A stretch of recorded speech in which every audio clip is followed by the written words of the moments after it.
जैसा कि सभी को मालूम है कि दिल्ली के लाल किले के सामने एक कार धमाका हुआ जिसमें 13 निर्दोषों की जानें चली गई।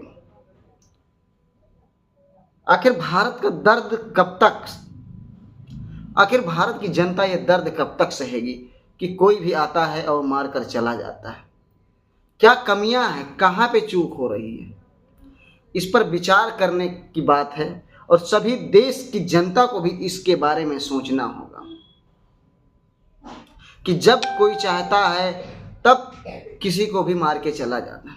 अब जरा सोचिए, भारत देश की राजधानी दिल्ली जो सबसे सुरक्षित जगह मानी जाती है, आज वहां पर भी ब्लास्ट करके लोगों के मन को दहला दिया गया कि अब दिल्ली भी सुरक्षित नहीं है। जब पहलगाम हमला हुआ तो न्यूज़ चैनल वालों ने या मीडिया ने कभी भी गृह मंत्रालय से लेकर रक्षा मंत्रालय तक कोई भी टिप्पणी नहीं की कि आतंकवादी कहां से आए, किधर से आए। तो उस समय हमारी जो बॉर्डर सुरक्षा फोर्स थी या जितने भी हमारे सुरक्षाकर्मी थे वो कहां थे, ये सवाल नहीं हुआ, क्योंकि चूक यहीं से है। क्योंकि हम सवाल पूछना नहीं चाहते, क्योंकि हम सवाल पूछेंगे तो शायद हमारी जेबें खाली रह जाएंगी।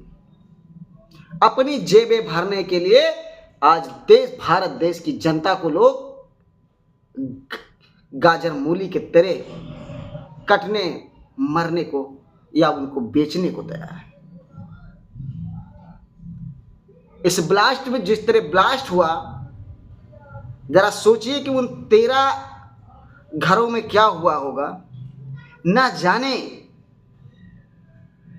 किस तरीके से ये लोग यहां तक पहुंचते हैं और इतने बड़े कार्य को अंजाम दे देते हैं। एक करीब मिडिल परिवार की जब बात आए, अगर कोई चेकिंग लगी हो तो अगर गाड़ी उस साइड से निकल जाए ना, तो ये समझ लेना फिर उसकी गाड़ी को किस तरह चेक किया जाता है, ये सभी को भली भांत मालूम है। गाड़ी के अंदर विस्फोटक दिल्ली के लाल किले के गेट के सामने तक चला गया और सुरक्षा कर्मियों को यह पता नहीं चला। यह हमारे देश की सुरक्षा कि कभी भी हमारे देश में कहीं भी कोई भी ब्लास्ट कर सकता है, कभी भी किसी को मार सकता है। यह है हमारी देश की सुरक्षा।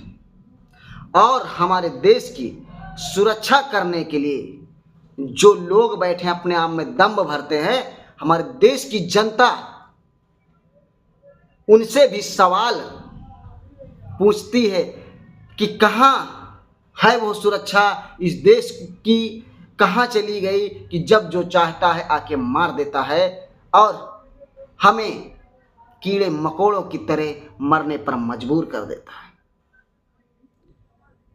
इस तरीके से हमारे देश को जो सुरक्षा प्रदान करता है, जो हमारे देश की सरकारें हैं, इस पर इन्हें कड़ी से कड़ी और सख्त से सख्त कार्रवाई करनी होगी, अन्यथा ऐसे कारनामे होते रहेंगे। धन्यवाद दोस्तों।